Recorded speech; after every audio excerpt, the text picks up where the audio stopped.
ओम शांति शांति। ओम शांति शांति।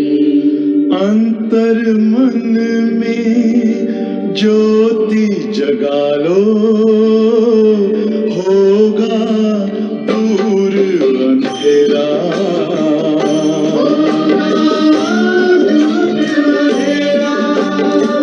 शिव का कर लो ध्यान, आ रहा पावन पुण्य सवेरा।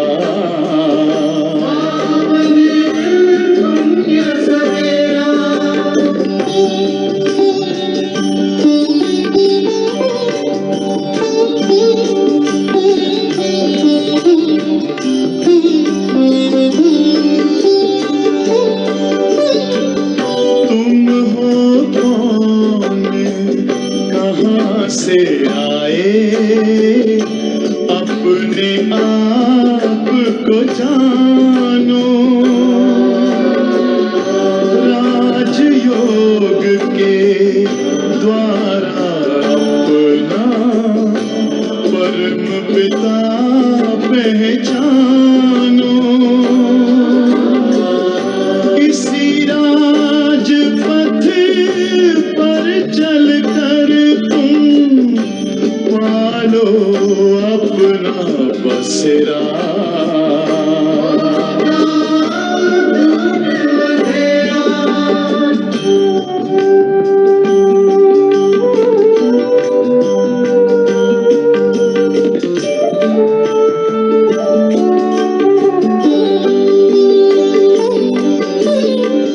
तुम हो आत्मा तन से न्यारे, परमात्मा को प्यारे।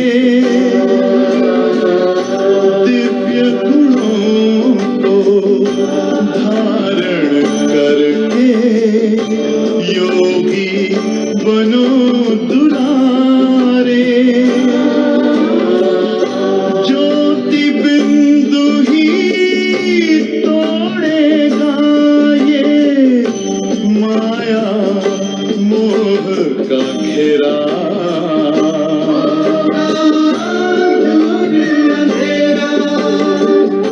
अंतर मन में ज्योति जगा लो, होगा दूर अंधेरा।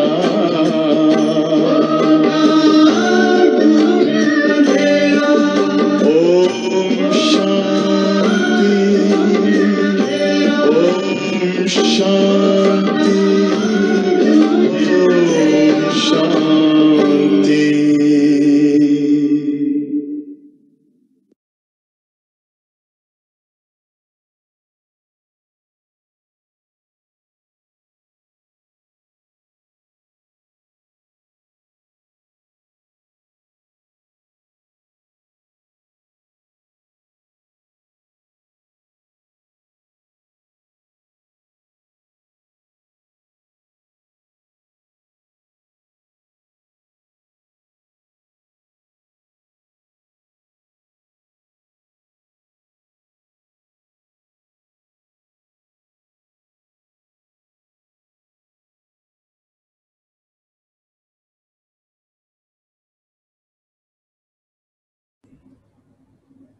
ओम शांति।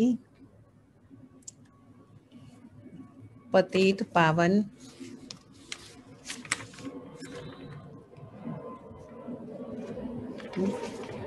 बाबा, पतित पावन बाबा हम बच्चों को लायक बनाते हैं, दुनिया को भी लायक बनाते हैं।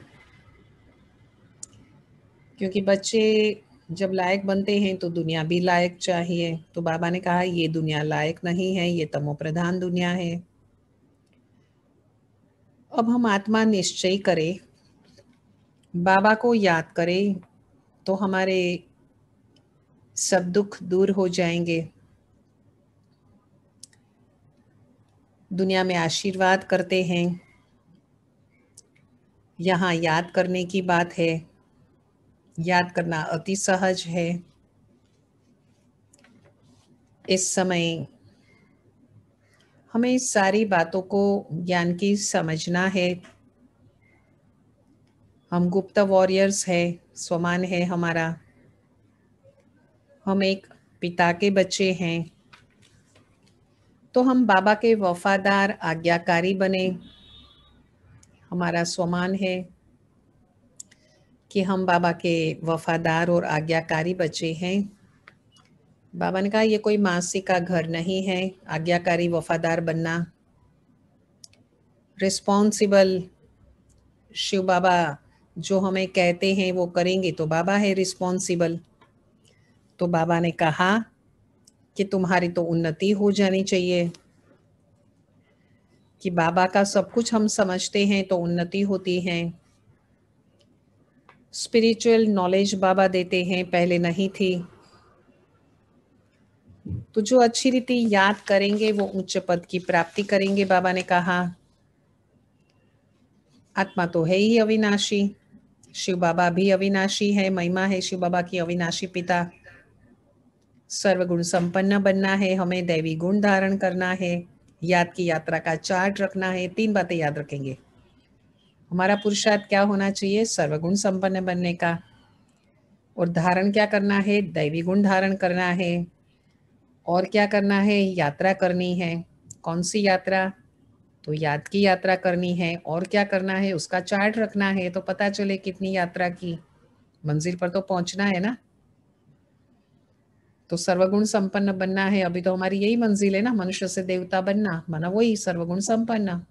कैसे बनेंगे? याद की यात्रा से और धारणा से दैवी गुणों की। बहुत सिंपल बात है। तो ये 3 मुख्य बात याद करेंगे। याद की यात्रा में रहे, दैवी गुण धारण करे, तो सर्वगुण संपन्न बनेंगे। और चार्ट रखे। तो आज ये 3-4 बातें हम नहीं भूलेंगे, याद करेंगे। मनमना भाव में रहेंगे, अशरीरी बनकर रहेंगे। टाइम वेस्ट नहीं करना है, सावधानी दे दी। कई बच्चे करते हैं, बाबा ने कहा। और हम आत्माओं की प्रीत बुद्धि हमें बनना है। और शिव बाबा को याद करें और सेवा पर बहुतों का कल्याण करें हम। और पैगाम दे मनमना भव का। और मनमना भव में रहे, सतो प्रधान बने। बाबा तो हमें बेगर टू प्रिंस बना रहे हैं, तो हम बेगर टू प्रिंस बने। कितनी सुंदर बात है। और बाबा ने कहा कि ये सारी बातों को समझने के लिए लास्ट में कहा कि बड़ी दुरान देश बुद्धि चाहिए। ये सारी बातें समझने के लिए क्या चाहिए? बड़ी दुरांदेश बुद्धि चाहिए, ताकि हम समझ में हमें आए। बाबा 21 जन्मों के लिए हेल्थ और वेल्थ हमें दे रहे हैं। ये आज का होमवर्क रहेगा कि बाबा 21 जन्मों के लिए हेल्थ और वेल्थ हमें दे रहे हैं। तो स्कूल में अच्छी रीति से पढ़ना है, आमदनी करनी है, और टाइम जो है वो वेस्ट नहीं करना है। बाबा ने कहा कि सेवा में लगा दे हम समय, तो कितना जमा हो जाएगा। 21 जन्मों की हेल्थ और वेल्थ मिलेंगी। ये बात बाबा ने विशेष कही है। तो होमवर्क आज का कि क्या करें? हम दैवी गुणों की धारणा करें। और क्या करें? याद की यात्रा करें। और क्या करें? चार्ट लिखे याद की यात्रा का। क्यों ये सारा करना है? तीनों बातें, ताकि सर्वगुण संपन्न हम बन जाए और लायक दुनिया हमारे लिए फिर हम लाए। तो ये मुख्य बातें हैं। 23 दिसंबर की मुरली है। मीठे बच्चे, ये तमो प्रधान दुनिया एक पुराना गांव है। यह तुम्हारे रहने लायक नहीं। तुम्हें अब नई पावन दुनिया में चलना है। प्रश्न है, बाबा अपने बच्चों को उन्नति की कौन सी एक युक्ति बताते हैं? उत्तर, क्या उन्नति के लिए क्या करें? उत्तर सोचिए सभी। बच्चे, तुम आज्ञाकारी बनकर, आज की मेन बात ये भी है ना, वो 4 बातों के साथ, क्या आज्ञाकारी और वफादार बने।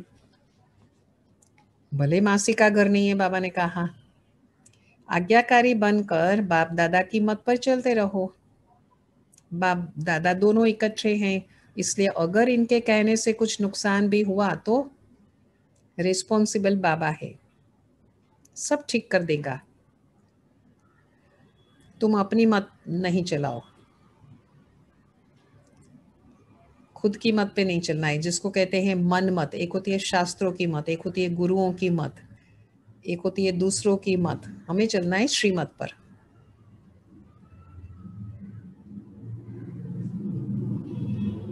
शिव बाबा की मत समझकर चलते रहो तो बहुत उन्नति होगी।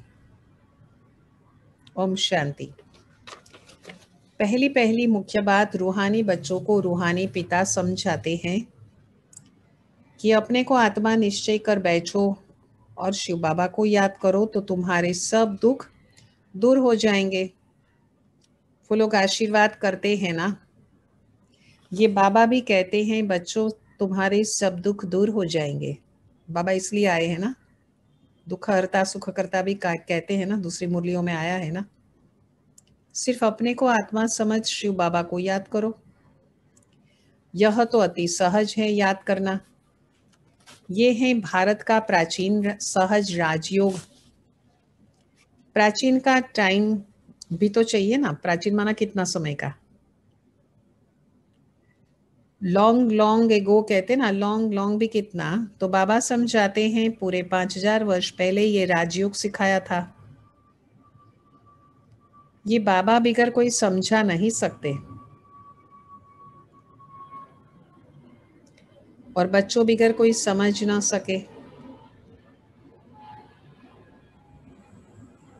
बाबा के बिगर कोई समझा ना सके और बच्चों के बिगर कोई समझ ना सके। तो गायन भी है, आत्माएं बच्चे परमात्मा पिता अलग रहे बहुकाल। तो बाबा ही कहते हैं कि तुम सीढ़ी उतरते उतरते तमो प्रधान बन गए हो। तो अभी ये स्मृति आ गई है, सब चिल्लाते हैं हे पतित पावन शिव बाबा की महिमा। कलयुग में तमो प्रधान ही होते हैं, सतयुग में पावन होते हैं, वो है ही पावन दुनिया। ये पुरानी दुनिया तमो प्रधान दुनिया रहने लायक नहीं है। बच्चे लायक बन जाए और दुनिया ऐसी, बच्चे देवता लायक बन जाए और बच्चे बच्चे बन जाए और दुनिया ऐसी। परंतु माया का भी प्रभाव कोई कम नहीं है। यहाँ देखो तो 100-125 फ्लोर के मंजिल के बड़े बड़े मकान बनाते रहते हैं। इनको माया का पंप कहा जाता है। माया का शो होता है ना, अंदर से खोखला होता है, ऊपर से लगता है बहुत अच्छा है, बहुत सुंदर है, क्या तो है, आश्चर्य खाते हैं, लेकिन अंदर से खोखला होता है। वो है माया का पंप। माया का जलवा अभी रहते समझो 125 माले के मकान में, लेकिन अंदर से मन में शांति नहीं है, तो अंदर से खाली कहेंगे ना। तो ये माया का पंप है। मानसिक स्थिति, तो मानसिक स्थिति इतनी ऊंची नहीं है। ऊंचे मंजिल पर रहते हैं 100 माला 125 माला, लेकिन मानसिक स्थिति भी ऊंची होनी चाहिए ना, वो नहीं है। तो उसके इसलिए कहते हैं खोखलापन, पंप माया का, शो ऑफ। माया का जलवा ऐसा है जो कहो स्वर्ग चलो तो कह देते हैं हमारे लिए स्वर्ग तो यहाँ ही है। और नेचुरल तो यही है ना, ग्राउंड फ्लोर फर्स्ट फ्लोर, क्योंकि हम जमीन से जुड़े हुए हैं, मिट्टी से जुड़े हुए हैं। सतयुग में ओनली ग्राउंड फ्लोर और फर्स्ट फ्लोर होता है, इतने फ्लोर होते नहीं है। ये सब अभी अभी बने हैं। इनको माया का जलवा कहा जाता है। परंतु तुम बच्चे जानते हो ये तो पुराना गांव है। बाबा कहते हैं ना, जो भी कुछ निकला है 100 ईयर्स के अंदर निकला है। इनको कहा जाता है कलयुग, पुरानी दुनिया। रौरव नर्क भी बोल देते, यही नर्क है और कोई नर्क नहीं है ना पाताल में। सत्य को कहा ही जाता है स्वर्ग, यह अक्षर तो है ना। इनको विशियस वर्ड तो सब कहेंगे, माना दुर्गुणों से भरपूर। फाइसलेस वर्ड तो वो स्वर्ग था, सद्गुणों वाला सतयुग था, स्वर्ग था। स्वर्ग को कहा ही जाता है वाइसलेस वर्ड। नरक को विशियस दुनिया कहा जाता है। इतनी भी सहज बातें क्यों नहीं किसी की बुद्धि में आती है? मनुष्य कितने दुखी है, कितने लड़ाई झगड़े आदि होते रहते हैं। अंदर ईगो होता है ना, अभिमान होता है। तो अभी अभी मेरा मानो, दादी प्रकाशमणि जी हमेशा कहते थे। और ईगो होता है तो इंसल्ट फील करते हैं, कहते हैं ना, अपमान तब फील करते हैं जब अभिमान है अंदर। बाबा ने ये बात कही है ना। तो इसलिए फिर आपस में क्या हो जाते हैं, तुमने मेरा क्यों इंसल्ट किया करके लड़ाई झगड़े हो जाते हैं। फीलिंग आती है, फ्लू है, फीलिंग वो फ्लू की बीमारी है, और लड़ाई झगड़े हो जाते। दिन प्रतिदिन बॉम्ब आदि भी ऐसे बनाते रहते हैं जो गिरावट में आता है और मनुष्य खत्म हो जाए, जो गिराते हैं। परंतु तुच्छ बुद्धि मनुष्य समझते नहीं है कि अभी क्या होने वाला है। बाबा तो कहते हैं स्वच्छ बुद्धि बनो। तुच्छ बुद्धि हमें बनना ही नहीं है, हमें तो स्वच्छ बुद्धि बनना है। हमेशा इस बात का ध्यान रखना है हमें कि हम स्वच्छ बुद्धि बने। तो दिन प्रतिदिन बॉम्ब आदि भी ऐसे बनाते रहते हैं। कभी तो यूज भी करेंगे ना, बनाए हैं तो। रोटी का आटा बनाया है तो रोटी बनाएंगे ही, यूज करने के लिए बनाया ना, ऐसी बात है ये बातें कोई समझा नहीं सकते हैं सिवाय बाबा के। क्या होने वाला है? पुरानी दुनिया परिवर्तन हो रही है और नई दुनिया की स्थापना भी गुप्त रीति से हो रही है। हम बच्चे तो अननोन वॉरियर्स है ना, गुप्त वॉरियर्स है ना। तो बच्चों को ही कहा जाता है गुप्त वॉरियर्स। सोमान है हमारा गुप्त वॉरियर्स, योद्धा है पर गुप्त। वो योद्धा होते हैं ना, तो पता चल जाता है, नहीं कहीं भी जाते हैं तो शस्त्र होते हैं उनको अपने हाथ में, ड्रेस ऐसा होता है। कोई समझते हैं क्या कि तुम लड़ाई कर रहे हो माया के साथ? तुम्हारी लड़ाई है ही 5 विकारों से, और किसी से नहीं है। और सब आत्मा आत्मा बाय बाय। सबको कहते हो कि पवित्र बनो, एक पिता के बच्चे हो ना। प्रजापिता ब्रह्मा के बच्चे तो सभी कौन हो गए आपस में? भाई बहन हो गए ना। बाबा पक्का कराते हैं।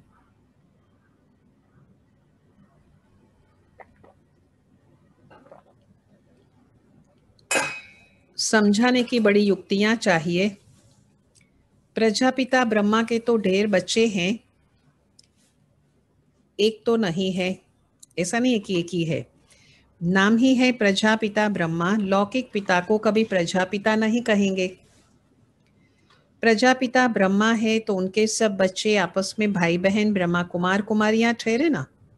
परंतु समझते नहीं है आपस में, ऐसा प्रैक्टिकल में, रियलिटी में, लाइफ में नहीं समझते। जैसे पत्थर बुद्धि है, बाबा तो कहते हैं पारस बुद्धि बनो, स्वयं भी परिवर्तन करो, औरों को भी कराओ। समझने की कोशिश भी नहीं करते हैं। प्रजापिता ब्रह्मा के बच्चे भाई बहन हो गए तो निर्विकारी रहते हैं। तुम्हारे बोर्ड पर भी प्रजापिता अक्षर बहुत जरूरी है, ये अक्षर तो जरूर डालना चाहिए। सिर्फ ब्रह्मा लिखने से इतना जोरदार नहीं होता है, तो बोर्ड में भी करेक्ट अक्षर लिख करके सुधारना पड़े। ये है बहुत जरूरी अक्षर। ब्रह्मा नाम तो फीमेल का भी है, नाम ही ब्राह्मी नाम होता है। वैसे नाम ही खुट गए हैं तो मेल का नाम फीमेल पर रख देते हैं।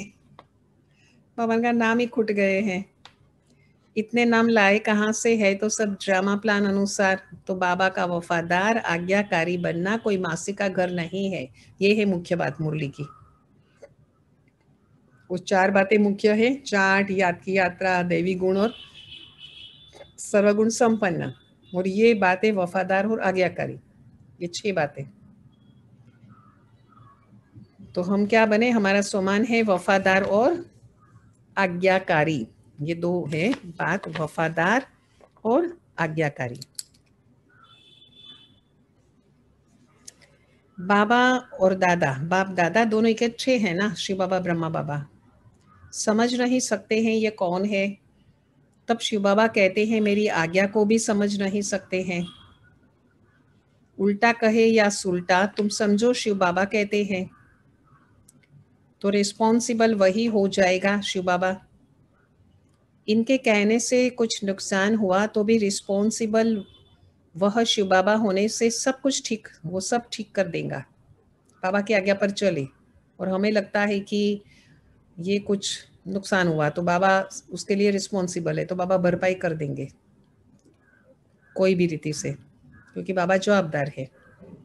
शिव बाबा का ही समझते रहो तो तुम्हारी उन्नति बहुत होगी, परंतु मुश्किल समझते हैं कोई फिर अपनी मत पर चलते रहते हैं। बाबा कितना दूर से आते हैं, तुम बच्चों को डायरेक्शन देने के लिए और समझाने के लिए आते हैं, और कोई के पास तो यह स्पिरिचुअल नॉलेज नहीं है। सारा दिन ये चिंतन चलना चाहिए, बहुत ज़रूरी है स्पिरिचुअल नॉलेज हमारे में होना। क्या लिखे जो मनुष्य समझे कि चिंतन कैसे चले, ऐसे ऐसे सीधे अक्षर लिखने चाहिए जो मनुष्यों की दृष्टि पड़े। तुम ऐसा समझाओ जो कोई प्रश्न पूछने की दरकार ही ना पड़े। बोलो बाबा कहते हैं अपने को आत्मा समझकर मुझे याद करो तो सब दुख दूर हो जाएंगे। जो अच्छी रीति से याद में रहेंगे वही उच्च पद पाएंगे। बहुत सुंदर बात कही, आत्मा समझकर मुझे याद करो तो सब दुख दूर हो जाएंगे। ये सभी ध्यान पे रखेंगे। पहले तो हमें दुख लगाना ही नहीं है, स्वीकार ही नहीं करना है, दुख न देना है, दुख न लेना है। जो अच्छी रीति याद में रहेंगे वही उच्च पद पाएंगे।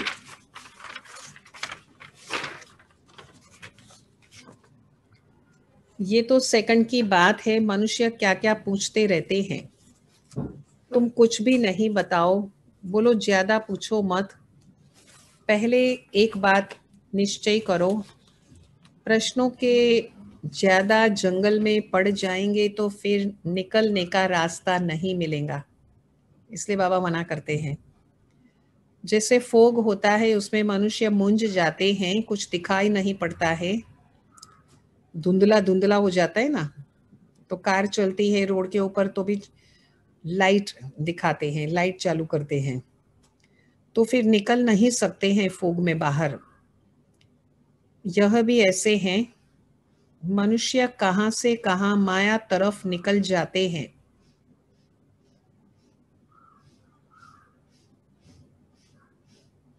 क्या करते हैं, कहाँ से कहाँ माया की तरफ मनुष्य निकल जाते हैं। इसीलिए पहले सबको एक ही बात बताओ, कौन सी, कि तुम हो अविनाशी आत्मा। बाबा भी अविनाशी हैं। महिमा नोट करेंगे पतित पावन के साथ श्री बाबा की। आज आप सभी ने याद किया, रोज याद करना है, अविनाशी पिता लवली पिता, साथ साथ में रोज याद करना है। तो शिव बाबा है पतित पावन और अविनाशी। तुम आत्मा अविनाशी हो तो ये हमारा स्वमान है कि हम आत्माएं जो है वो अविनाशी आत्माएं हैं। तुम हो तमो प्रधान, अब या तो घर जाना है या तो नई दुनिया में जाना है, पुरानी दुनिया में पिछाड़ी तक आते रहते हैं। जो पूरा पढ़ेंगे नहीं वो तो जरूर पीछे आएंगे। कितना हिसाब है, और फिर पढ़ाई से भी समझा जाता कि पहले कौन जाएंगे।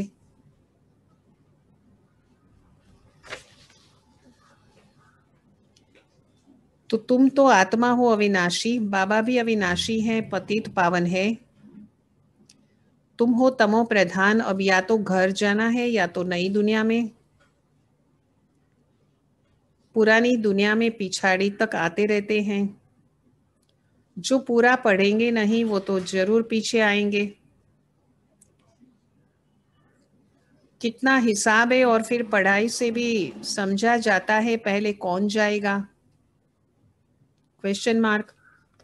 स्कूल में भी निशानी दिखाते हैं ना, दौड़ी पहनकर हाथ लगा कर के आओ, पहले नंबर वाले को क्या मिलता है? इनाम। ये बेहद की बातें हैं सारी, बेहद का इनाम मिलता है। अच्छा लगता है ना जब इनाम मिलता है बेहद का। तो बेहद का इनाम मिलता है। बाबा कहते हैं कि याद की यात्रा पर रहो। ये नोट करेंगे, किस में रहना है? हमेशा याद की यात्रा पर रहना है। मेन बात है हम याद की यात्रा पर रहे। अभी दूसरी बात क्या? दैवी गुण धारण करे। तीसरी बात क्या? याद की यात्रा का भी चार्ट रखे। क्यों? पता पड़ेगा हम फायदे में है या घाटे में है, ये हमें पता पड़ेगा। तो मेन बात है कि पूरा पढ़ाई पढ़ना है। और क्या करें हम? पूरा पढ़ाई पढ़ के क्या करें? सर्वगुण संपन्न यहाँ बनना है। पढ़ाई पढ़े, देवी गुण धारण करे, याद की यात्रा करे, याद की यात्रा का चार्ट रखे। इसलिए बाबा कहते हैं कि सर्वगुण संपन्न यहाँ बनना है। वफादार बने और आज्ञाकारी बने। भगवान आज्ञा करे और हम न माने तो ऐसे कैसे हम आज्ञाकारी? लौकिक माता पिता को भी आज्ञाकारी बच्चे बहुत पसंद आते हैं, उसके ऊपर बहुत प्यार आता है कि ये तो मेरा मानता है, भाई हम जो कहते हैं वो करता है। तो इसलिए बाबा कहते हैं चार्ट रखो, याद की यात्रा का भी चार्ट रखो, तो पता पड़ेगा कि हम फायदे में है या घाटे में है। बहुत बार आज बोला है चार्ट रखो, 2 बार बोल दिया कि चार्ट रखो, बच्चे चार्ट रखो। परंतु बच्चे रखते नहीं है चार्ट।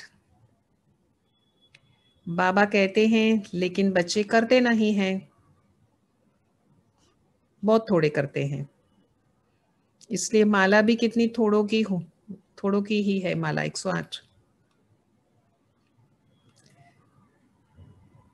पहली माला 108 की है, जो संपूर्ण रीति से दुर्गुण पर विजय प्राप्त करते हैं। उसके बाद है 16,108, फिर 9 लाख। तो इसलिए माला भी कितनी थोड़ों की ही है। और वैसे भी इतनी पॉपुलेशन में से, करोड़ों की पॉपुलेशन है, तो उसमें से इतना होना 9 लाख बहुत कम है। परंतु बच्चे रखते नहीं हैं।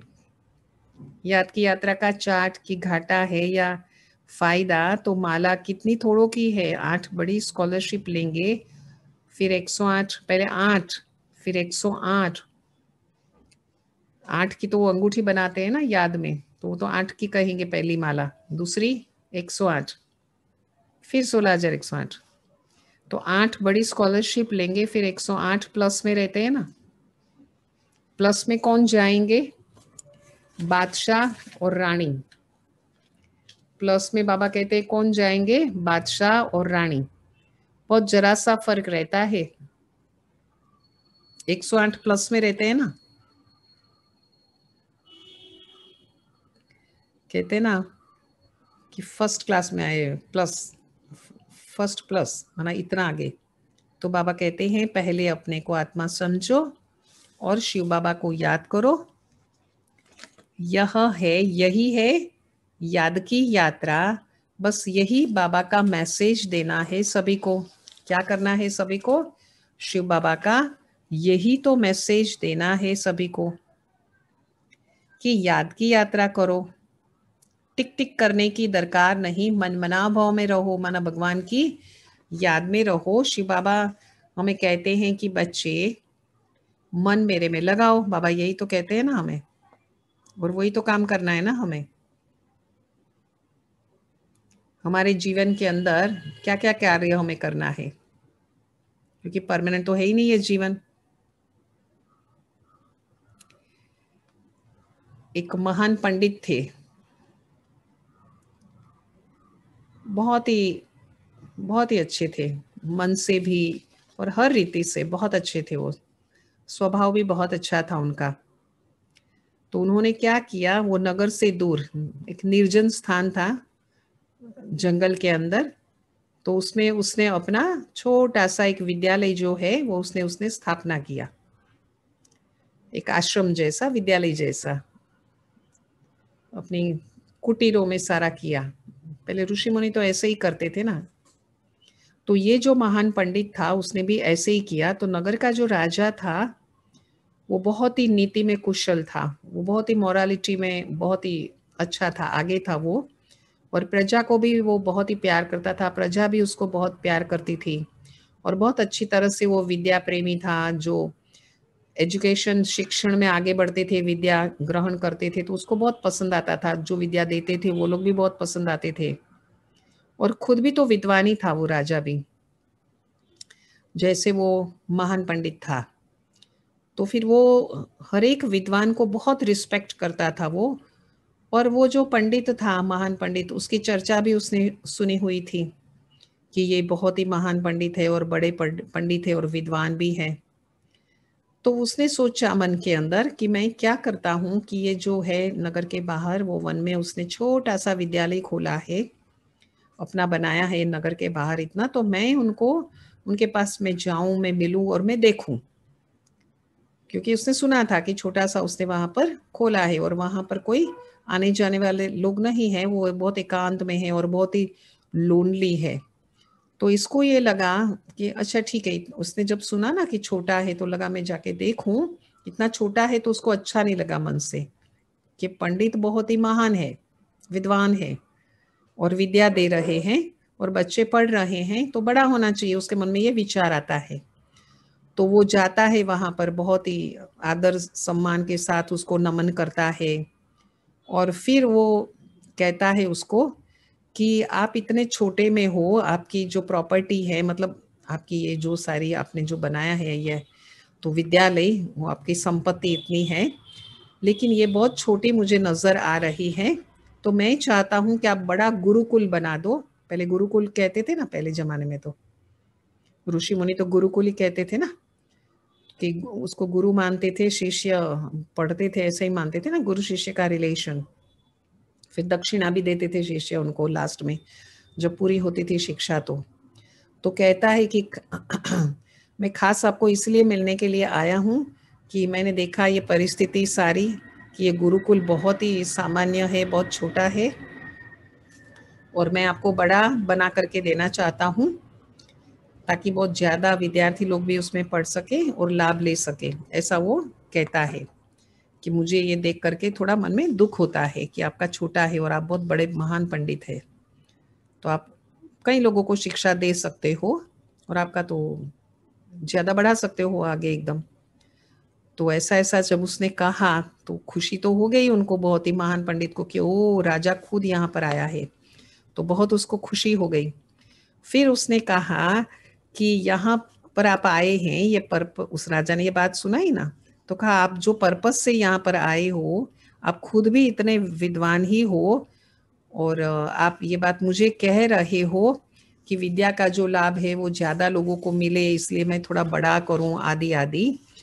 तो उसने बोला कि राजा मैं आपका बहुत आभार मानता हूँ, लेकिन भगवान की जो कृपा है ना, तो भगवान की कृपा मेरे पर है और मेरे पास कोई मन के अंदर कोई अभाव नहीं है। तो पंडित ऐसा बोलता है वो, तो मैं तो एकदम भरपूर हूं, मैं, मेरे पास कोई अभाव नहीं है। तो राजा, मन के अंदर अभाव होना माना ये कमी है, वो कमी है, ये मेरे पास नहीं है, वो मेरे पास नहीं है, ऐसी मन के अंदर होता है ना, उसको अभाव कहते हैं,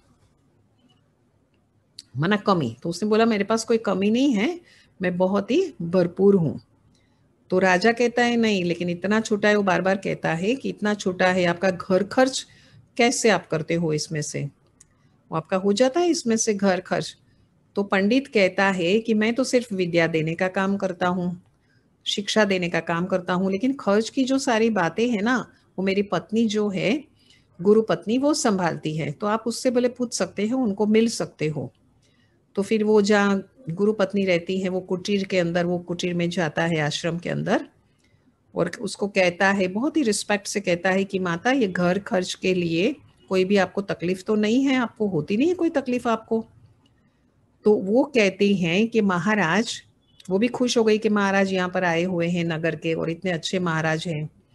तो कहा कि जहाँ भगवान समय पर परमेश्वर पिता हमें सब कुछ दे देता है तो मुझे क्या तकलीफ, हम तो उसके भक्त है भगवान के, तो मुझे तो कोई तकलीफ नहीं है क्योंकि मुझे सब कुछ भगवान से मिलता है।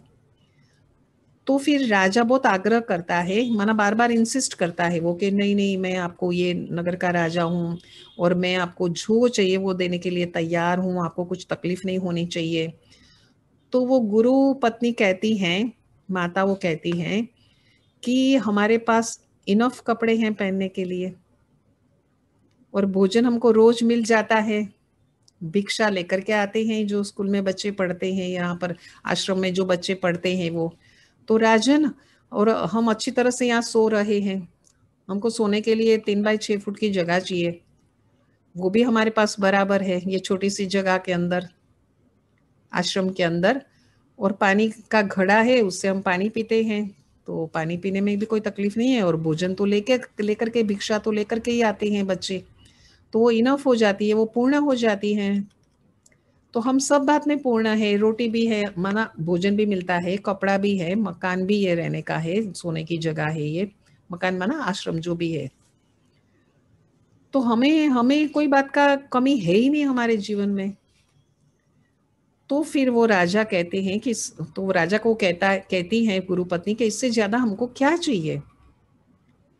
तब वो जमीन, इतना जमीन हमारे पास लेकर के फिर हम क्या करेंगे, हमारी ये प्रॉपर्टी इनफ है, वो के राजा कहता है मैं आपको देता हूँ, बोला नहीं हमारे पास ये है, पूरा पूर्ण है, हमारे पास पूर्ण रीति से हमारे पास है, हमको कोई इसमें कमी नहीं है, ऐसे वो कहते हैं। और बोला कि सबसे बड़ी बात तो ये है कि भगवान ने हमें ये जो जीवन दिया है, ये महत्व की बात उसने कही सार रूप में, कि भगवान ने जो हमें ये जीवन दिया है, ये हमारा जीवन बहुत सबसे बड़ी हमारी जागीर माना प्रॉपर्टी है,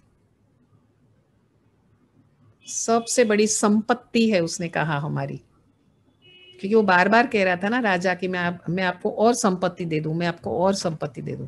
तब वो गुरु पत्नी कहती हैं कि ये हमारी जो संपत्ति है सबसे बड़े से बड़ी हमारे पास है, और वो है हमारा जीवन, यही हमारी बड़ी संपत्ति है, तो इसीलिए हमको और कोई संपत्ति अभी नहीं चाहिए। तो राजा भी सीख गया, अच्छी तरह से शिक्षा प्राप्त राजा ने भी कर ली, सीख लिया उसने भी कि हाँ हाँ बराबर है, जीवन जब हमारा है वो सबसे बड़ी संपत्ति है और हम कोई कमी इनको तो नहीं है। तो राजा भी एकदम साइलेंस हो गया, और फिर राजा भी अच्छी तरह से एकदम खुश होकर के, वो भी उसको भी शिक्षा मिल गई ना, तो वो भी एकदम अच्छी तरह से खुश होकर के वो वहां से फिर चला गया, अपने नगर में वो लौट जाता है वापस। तो बाबा भी हमें कहते हैं ना कि बच्चे मनमना भाव में रहो, दे के सब संबंध छोड़कर पुरानी दुनिया में सबका बुद्धि से त्याग करो, तो त्याग तो मुख्य है ना, हम प्रॉपर्टी बढ़ाते जाए संपत्ति बढ़ाते जाए और फिर छोड़ के तो जाना ही है, भगवान का नाम न ले और वो हम करें, हाँ परमात्मा का नाम ले और साथ साथ करे वो अलग बात है, फिर ठीक है, क्योंकि अब वापस जाना है और शरीरी बनना है, यहाँ बाबा याद दिलाते हैं, फिर सारे दिन में बिल्कुल याद भी नहीं करते, श्रीमत पर चलते नहीं, बुद्धि में बैठता नहीं। बाबा कहते हैं नई दुनिया में जाना है तो तमो प्रधान से सतो प्रधान बनना है। बाबा ने हमको राज्य भाग्य दिया, हमने फिर ऐसे गंवाया, 84 जन्म लिए, लाखों वर्ष की बात नहीं, तुम बच्चे अलफ को न जानने के कारण फिर बहुत ही प्रश्न पूछते रहते हैं। बाबा कहते हैं पहले माँ में कम याद करो तो पाप कट जाएं, और दैवी गुण धारण करो और देवता बन जाएंगे। बात आ गई ना वापस, दैवी गुण धारण करना है वो याद करो, वो बात भी आ गई, चार्ट लिखो। और कुछ पूछने की दरकार नहीं, अलफ न समझ बे, कैसे समझेंगे बादशाही, जब तक शिव बाबा को नहीं समझा है तो सतयुग की बादशाही कैसे समझेंगे, तो टिक टिक करते रहेंगे, फिर तो खुद ही मुंझ जाएंगे टिक टिक करके, क्योंकि शिव बाबा को तो परिचय मिला ही नहीं, जाना ही नहीं, निश्चय बुद्धि हुए नहीं, तो फिर तंग हो पड़ते हैं। बाबा कहते हैं पहले अलफ को जानने से तुम सब कुछ जान जाएंगे, मेरे द्वारा मेरे को जानने से तुम सब कुछ जान जाएंगे। बाबा ने 2 बार बोला कि मेरे द्वारा मेरे को जानो,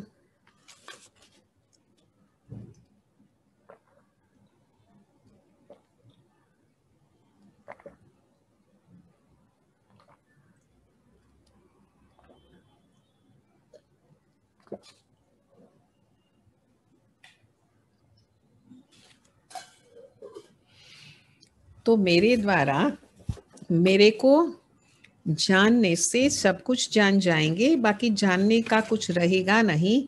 इसलिए 7 रोज रखे जाते हैं। 7 रोज में बहुत समझ सकते हैं, परंतु नंबरवार समझने वाले होते हैं, कोई तो कुछ समझते नहीं हैं। अलग अलग प्रकार के बच्चे हैं ना, तुंडे तुंडे मोती भिन्ना हा, है ना, अलग अलग मत वाले होते हैं। वो क्या राजा रानी बनेंगे, क्योंकि वो समझते नहीं कुछ। एक तो ऊपर राजाई करेंगे, एक के ऊपर एक राजाई ऊपर करेंगे क्या? नहीं, राजा तो एक ही होता है ना। एक बैठा है तो दूसरा कैसे बैठेगा उसी सिंहासन पर? हर एक को अपनी प्रजा बनानी है। टाइम बहुत ही वेस्ट करते हैं, वो नहीं करना है। तो बाबा ने समय की सावधानी दी है, ध्यान रखेंगे इस बात का। हर सेकंड शिव बाबा की याद में हो, फ्री है जब भी हम। बाबा तो कहते हैं बेचारे हैं जो टाइम वेस्ट करते हैं। बल्कि कितने भी बड़े बड़े मर्तबे वाले हैं, पोजीशन वाले, पद वाले, परंतु बाबा जानते हैं ये तो सब कुछ मिट्टी में मिल जाना है।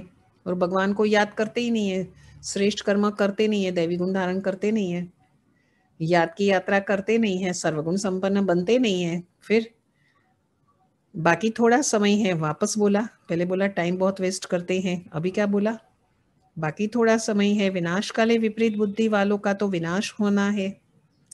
हम आत्माओं की प्रीत बुद्धि कितनी है वो तो समझ सकते हैं। कोई कहते हैं 1-2 घंटे याद रहती है। क्या लौकिक पिता से तुम 1-2 घंटा प्रीत रखते हो? क्वेश्चन मार्क है। बाबा बच्चों से पूछते हैं, बस इतना ही, 2 घंटे की प्रीत, बाकी 22 घंटा? ऐसा तो नहीं होता है, हमेशा के लिए प्रीत होती है ना। और याद भी करते हैं, माँ बाप को कितना याद करते हैं बच्चे। सारा दिन बाबा बाबा करते रहते हो। यहाँ बल बाबा बाबा कहते हैं, परंतु हड्डी प्रीत थोड़ी है।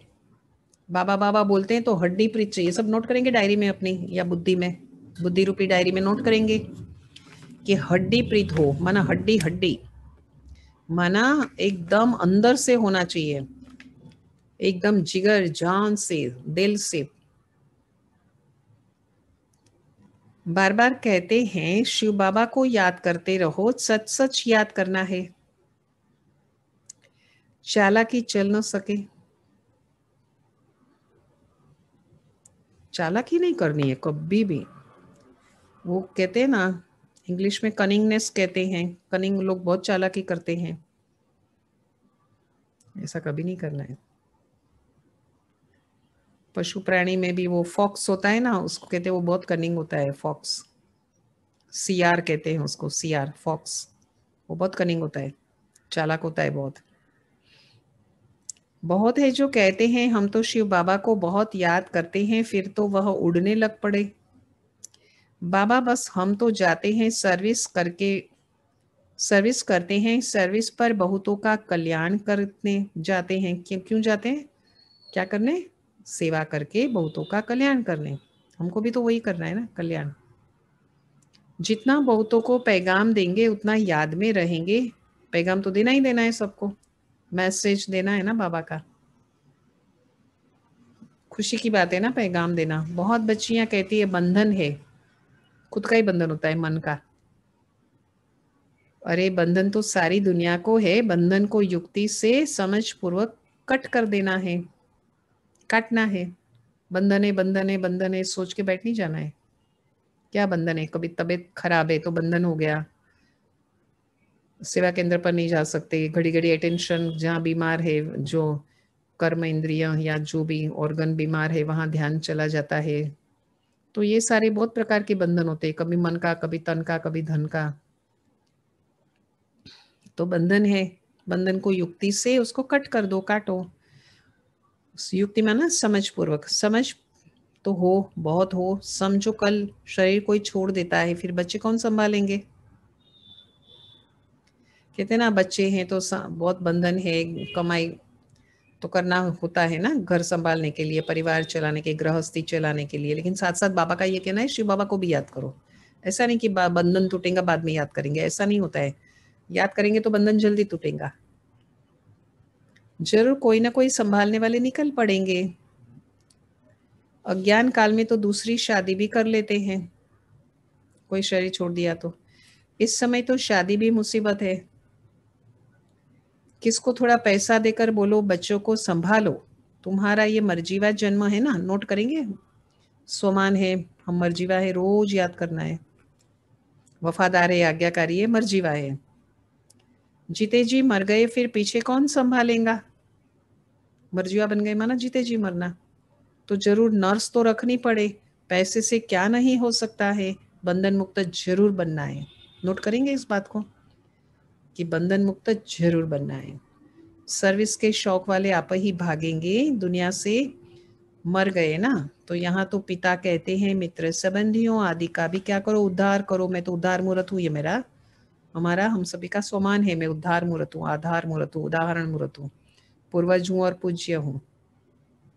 तो उद्धार तो करना है ना। पहले बाबा ने कल्याण के लिए भी कहा है कि सेवा प्रभुत्व का कल्याण करो, सबको पैगाम देना है मनमना भव का। तो तमो प्रधान से सतो प्रधान बन जाएंगे, ये बाबा ही कहते हैं। और तो ऊपर से आते हैं, परमधाम से आत्माएं आती हैं, उनकी प्रजा भी उनके पिछाड़ी आती रहेंगी। जैसे क्राइस्ट सबको नीचे ले आते हैं, नीचे पाठ बजाते बजाते सब अशांत होते हैं, तो कहते हैं हमको शांति चाहिए। बैठे तो थे शांति में, फिर प्रिसेप्टर पिछाड़ी आना पड़ता है। फिर कहते हैं हे पतित पावन आओ, शिव बाबा तो आते हैं ना नीचे। कैसे खेल बना हुआ है, वो अंत में आकर के लक्ष्य लेंगे। बच्चों ने साक्षात्कार किया हुआ है, मन मना भव का लक्ष्य आकर के लेंगे। अभी तुम बेगर टू प्रिंस बनते हो, जो भी पैगंबर आते हैं, धर्म स्थापक आते हैं, तो वो आकर के मन मना भव का लक्ष्य लेंगे। तो इस समय के बेगर टू प्रिंस बनाने के लिए बाबा तो आए हैं ना, तो हम बच्चे बनते हैं, बाबा बनाते हैं। तो इस समय के जो साहूकार है वो बेगर बनेंगे, बाबा कहते हैं। ज्ञान बिगर भी बेगर है ना। बाकी तो वैसे तो सारे कहते हैं ना, दाता एक राम और भिक्षुक सारी दुनिया। तो वंडर है, इस खेल को जरा भी कोई नहीं जानते हैं। सारी राजधानी स्थापन हो रही है, कोई तो गरीब भी बनेंगे ना। तो यह बड़ी दुरांदेश बुद्धि से समझने की बातें हैं। पिछाड़ी में सब साक्षात्कार होगा कि हम कैसे ट्रांसफर होते हैं। तुम पढ़ते हो नई दुनिया के लिए, अभी तुम संगम पर हो, पढ़कर पास करेंगे तो दैवी कुल में जाएंगे। अभी ब्राह्मण कुल में है, ये बातें कोई समझ ना सके। भगवान पढ़ाते हैं, जरा भी किसी की बुद्धि में नहीं बैठता। निराकार भगवान जरूर आएगा ना। शिव बाबा की महिमा है ना आज, पतित पावन और निराकार। शिव बाबा की आज महिमा है, पतित पावन और निराकार भगवान। और भी कुछ था ना, पतित पावन निराकार, पतित पावन और निराकार और अविनाशी। हाँ, पतित पावन, निराकार और अविनाशी। ये ड्रामा बड़ा वंडरफुल बना हुआ है, उसको तुम जानते हो और पार्ट बजा रहे हो। त्रिमूर्ति के चित्र पर भी समझाना पड़े, ब्रह्मा द्वारा स्थापना, विनाश तो ऑटोमेटिकली होना ही है, सिर्फ नाम रख दिया है। ये भी ड्रामा बना हुआ है। मुख्य बात है अपने को आत्मा समझ, बाबा को याद करो और जंक उतर जाएं। स्कूल में जितना अच्छी रीति पढ़ेंगे बड़ी आमदनी होगी। आत्मा की कमाई है तो आमदनी होगी। तुमको 21 जन्म के लिए हेल्थ वेल्थ मिलती है, कम बात है क्या? ये हमारा होमवर्क रहेगा। शिव बाबा हमको 21 जन्मों के लिए हेल्थ और वेल्थ देते हैं, बहुत इजी है याद रखना। और हम वफादार आज्ञाकारी बच्चे हैं, हम करेंगे। यहाँ बल वेल्थ है परंतु टाइम नहीं है जो पुत्र पुत्री खा सके। एक और भी स्वमान यहाँ बहुत सुंदर था कि हम बंधन मुक्त बने, हम बच्चे मरजीवा बने और बंधन मुक्त बने, जीते जी मरे। यहाँ वेल्थ भल है परंतु टाइम नहीं है जो पुत्र पोत्री खा सके। भले वेल्थ है बहुत, बाबा ने सब कुछ इस सेवा में लगा दिया तो कितना जमा हो गया। सबका थोड़े ही जमा होता, इतने लखपति है, पैसा कम आएगा नहीं। बाबा लेंगे ही नहीं जो फिर देना पड़े। अच्छा, बाबा को भी वापस देना पड़ेगा ना, लेंगे तो कई गुना ज्यादा मल्टीपल देना पड़ेगा वापस। तो बाबा कहते जरूरत नहीं है तो लेके क्या करेंगे। तो इतने लखपति हैं, पैसा काम में नहीं आएगा, पड़ा रहेगा। परिवर्तन हो जाएगा तो क्या काम में आएगा। अच्छा, मीठे मीठे सिकेलदे बच्चों प्रति माता पिता बाप दादा का याद प्यार और गुड मॉर्निंग। रूहानी बाप की रूहानी बच्चों को नमस्ते। हम सभी रूहानी बच्चों की रूहानी बाप दादा को याद प्यार, गुड मॉर्निंग और नमस्ते। बाबा आपका कोटि कोटि धन्यवाद है, धन्यवाद है, धन्यवाद है। बाबा आपका लाख लाख शुक्रिया है, शुक्रिया है, शुक्रिया है। धारणा के लिए मुख्य सार। बंधन काटने की युक्ति रचनी है, जिगरी शिव बाबा से प्रीत रखनी है। बाबा का सबको पैगाम देकर सबका कल्याण करना है। दूसरा है दुरांदेशी बुद्धि से इस बेहद के खेल को समझना है। बुद्धि क्या रखनी है? दुरांदेशी। और क्या बन जाएंगे दुरांदेशी बुद्धि से? बेगर टू प्रिंस बनेंगे। बेगर टू प्रिंस बनने की पढ़ाई पर पूरा ध्यान देना है। याद का सच्चा सच्चा चार्ट रखना है। तो याद रखेंगे दुरांदेशी बुद्धि हूं मैं, विशाल बुद्धि हूँ, प्रेत बुद्धि हूँ, डिवाइन बुद्धि हूँ, ईश्वरीय बुद्धि हूँ, विवेक बुद्धि हूँ, बेहद की बुद्धि हूँ, निश्चय बुद्धि हूँ, पारस बुद्धि हूँ, सालिम बुद्धि हूँ, शार्प बुद्धि हूँ, रिफाइन बुद्धि हूँ, महीन बुद्धि हूँ, सूक्ष्म बुद्धि हूँ। तो आज याद रखेंगे दुरांदेशी बुद्धि, दूर का सोचने की बुद्धि। कि सतयुग में हम जाएंगे तो पद तो अच्छा चाहिए, पद अच्छा चाहिए तो समझो अभी बात को सारा, और पढ़ाई पढ़ो अच्छी तरह से, बेगर टू प्रिंस बनो, वहां प्रिंस बनेंगे। तो ये है दुरांदेशी बुद्धि कि दूर का सोचा, सतयुग में हम प्रिंस बनेंगे। वरदान है सत्यता के आधार पर एक बाबा को प्रत्यक्ष करने वाले। कौन सा आधार हो हमारा? हमेशा सत्यता का, कभी झूठ न बोले, और सत्य ज्ञान का भी, कि शिव बाबा पॉइंट ऑफ लाइट है और हम आत्मा भी अविनाशी है, वैसा। तो एक बाबा को प्रत्यक्ष करने वाले, बाबा का नाम बाला करेंगे ना, हम बच्चे हैं बाबा का तो शो करेंगे बाबा का। निर्भय ऑथोरिटी स्वरूप भव, हम निर्भय हैं, यह हमारा सभी का स्वमान है। आज वरदान में स्वमान है, हम निर्भय हैं और ऑथोरिटी स्वरूप है, निर्भय और ऑथोरिटी स्वरूप। सत्यता ही प्रत्यक्षता का आधार है।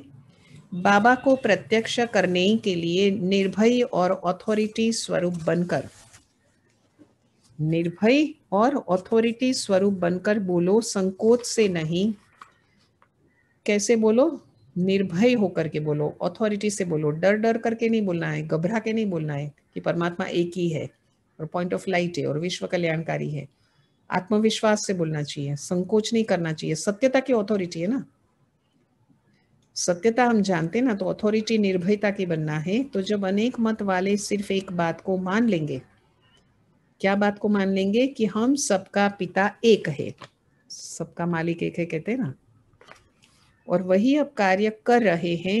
हम सब एक की संतान है, ईश्वरीय संतान है, ये हमारा सोमान भी है। हम कौन है? एक की संतान। तो ये हमारा निर्भय ऑथोरिटी स्वरूप के साथ ये भी स्वमान है, और यह एक ही यथार्थ है, तो विजय का झंडा लहरा जाएगा। इसी संकल्प से मुक्ति धाम जाएंगे, और फिर जब अपना अपना पार्ट बजाने आएंगे तो पहले यही संस्कार क्या कर देंगे? इमर्ज हो जाएंगे कि गॉड इज वन। ये सत्यता से हमें कहना चाहिए, ऑथोरिटी से। यही गोल्डन एज की स्मृति है कि एक पिता के संतान है हम। तो हमारे संस्कार ऐसे ही होने चाहिए, यूनिटी के, कि हम एक के हैं। तो स्लोगन है सहन करना ही स्वयं के शक्ति रूप को प्रत्यक्ष करना। ये स्लोगन है, सहन करना, सहन शक्ति भी है, सहन करना गुण भी है। बाबा कहते हैं ना, मेरे लिए सहन करो। तो सहन करना ही स्वयं के शक्ति रूप को प्रत्यक्ष करना है। मैं आत्मा शक्तिशाली हूं तो सहन करने में इजी रहेगा। अगर वीक है कोई आत्मा तो वो सहन कर ही नहीं सकती है। तो इसलिए बाबा ने हमें क्या सिखाया है? कि सहन करना है। तो सहन करना ही स्वयं के शक्ति रूप को प्रत्यक्ष करना, माना दूसरों को भी पता चले कि ये शक्ति रूप है। अगर हम सहन नहीं करते हैं तो फिर क्या हो जाएगा, श्रीमत से विरुद्ध कार्य होगा तो औरों को कैसे पता चलेगा कि ये शक्ति रूप है, और समझ जाएंगे कि इसकी आत्मा कमजोर है। तो वो नहीं करना है। तो वरदान से है सत्यता के आधार पर रहो, निर्भय बनो, एक की संतान है ये याद करो और सहन करो और शक्ति को प्रत्यक्ष करो। ओम शांति। बाबा की याद में बैठेंगे सभी और आज विचार सागर मंथन करेंगे। कैसे दैवी गुण धारण करना है, याद की यात्रा का चार्ट लिखना है, सर्वगुण संपन्न बनना है, वफादार बनना है, शिव बाबा के भले मासी का घर नहीं है, बाबा ने बोला आज्ञाकारी बनना है, मर्जीवा बनना है। तो ये याद रखेंगे। ओम शांति। सब बाबा की याद में एकाग्र बुद्धि से बैठेंगे।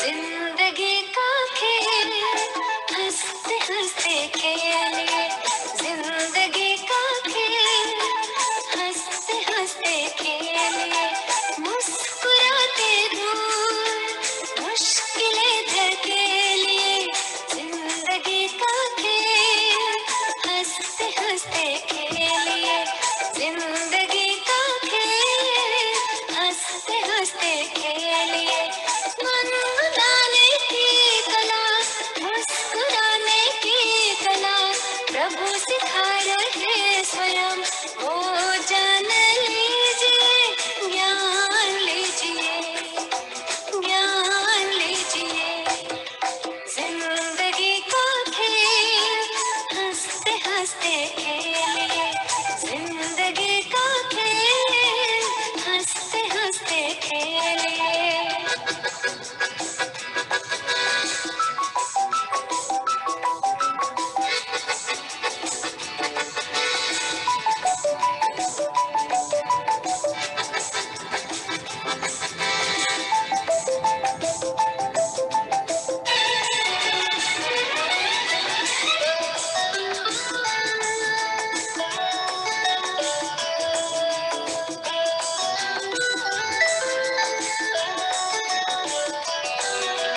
है अमूल जिंदगी नहीं कि जैसे खेल ले, हारे या गुजार ले या कैसे झेल ले, है अमूल जिंदगी नहीं कि जैसे खेल ले, हारे या गुजार ले या कैसे झेल ले, एक क्या जन्म जन्म की ये तो बाजी है, जीत है कि जिसमें वो खुदा भी राजी है, सारा सौंप दे उसे हमेशा के लिए, सारा सौंप दे उसे हमेशा के लिए, मुस्कुराते दूर मुश्किलें धकेलिए, जिंदगी का खेल हंसते हंसते खेलिए, जिंदगी का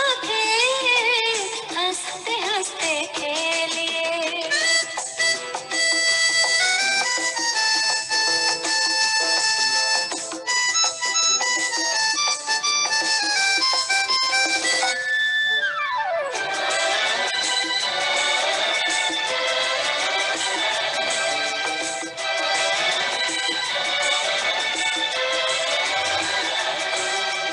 खेल जिंदगी का करना चाहे हारना, तो राजयोग की करे जीवन में धारणा, खेल जिंदगी का करना चाहे हारना, तो राजयोग की करे जीवन में धारणा, शांत स्वास्थ्य सुख की संपदा को पाएंगे, कर्म की कुशलता से सफलता